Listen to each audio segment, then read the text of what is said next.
There have been many times that the UFC have made big plans for their fighters, but there have been certain fighters who have just ruined these plans over the years. So here is 10 times the UFC's plans went wrong.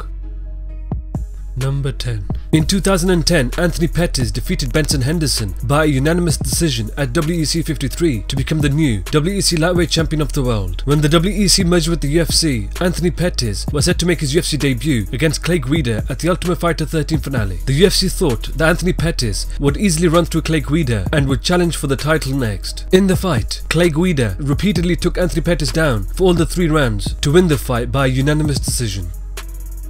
Number 9. In 2012, Hector Lombard had just signed a multi-fight contract with the UFC. He was on a 24-fight winning streak and was the former Bellator middleweight champion who was just destroying everyone he had faced. Hector Lombard was set to make his UFC debut against Tim Boetsch at UFC 149. Hector Lombard was expected to just destroy Tim Boetsch and would have possibly been the next challenger for the middleweight title. In the fight, it seems as though the octagon jitters got to Hector Lombard as he was very cautious in the fight. After the 3 rounds, the split decision victory was given to Tim Boetsch.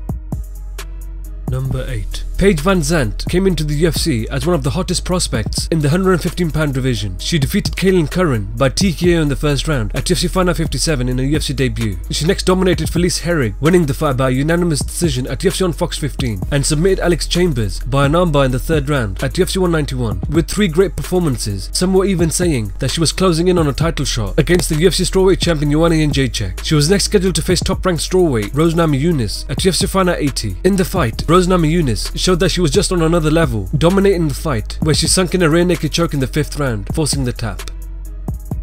Number 7. Sage Northcutt burst into the UFC with the undefeated record of 5-0. In his UFC debut, he quickly dispatched Francisco Trinaldo, defeating him by TKO in the 1st round at UFC 192. He next submitted Cody Pfister by a guillotine choke in the 2nd round at UFC Final 80. The UFC really got behind Sage Northcutt and were pushing him as a future superstar. He was next matched up against Brian Barberena at UFC on Fox 18. In the fight, Sage Northcutt started strong, but he was the more aggressive fighter. Brian Barberena was able to take the fight to the ground and locked in an arm triangle choke, forcing the tap. Number 6. In 2007, Mauricio Rua signed a multi-fight contract with the UFC. He came into the UFC after wrecking top fighters in Pride, such as Alistair Overeem, Rampage Jackson and many more. Mauricio Rua was set to make his UFC debut against top light heavyweight Forrest Griffin at UFC 76. The UFC was setting up a possible title fight for Mauricio Rua and believed that he would easily beat Forrest Griffin. At UFC 76, both fighters were going back and forth in a very fast-paced, exciting fight. In the 3rd round, Forrest Griffin was able to take Mauricio Rua's back and sunk in a rear naked choke, forcing the tap.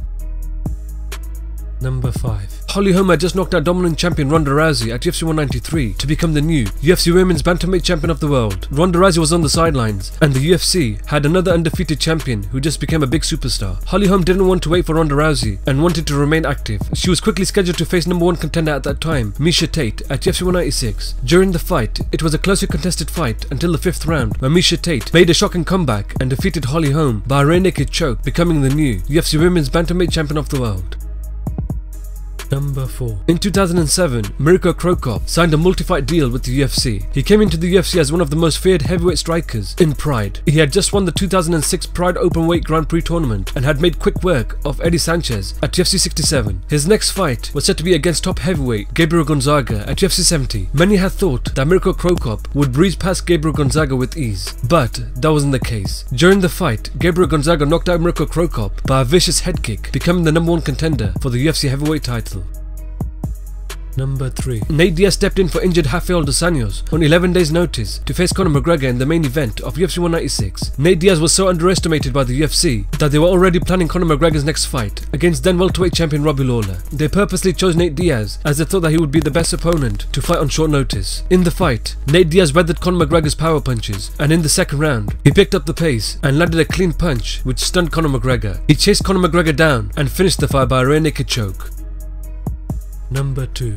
Ronda Rousey had been the only bantamweight champion in the UFC and had made quick work of everyone she had faced. She had brought so much attention to the sport and became one of the biggest attractions in the UFC. She was next scheduled to defend a UFC bantamweight title against Holly Holm at UFC 193. Holly Holm was undefeated and had a heavy background in boxing, in which she had won major titles. Many had thought that Ronda Rousey would easily run through Holly Holm, as she had 2 average wins in the UFC. At UFC 193, Holly Holm outclassed Ronda Rousey on the feet, using her distance and movement to land strikes. In the 2nd round, Holly Holm landed a vicious head kick, knocking Ronda Rousey out cold to become the new UFC Women's Bantamweight Champion of the world.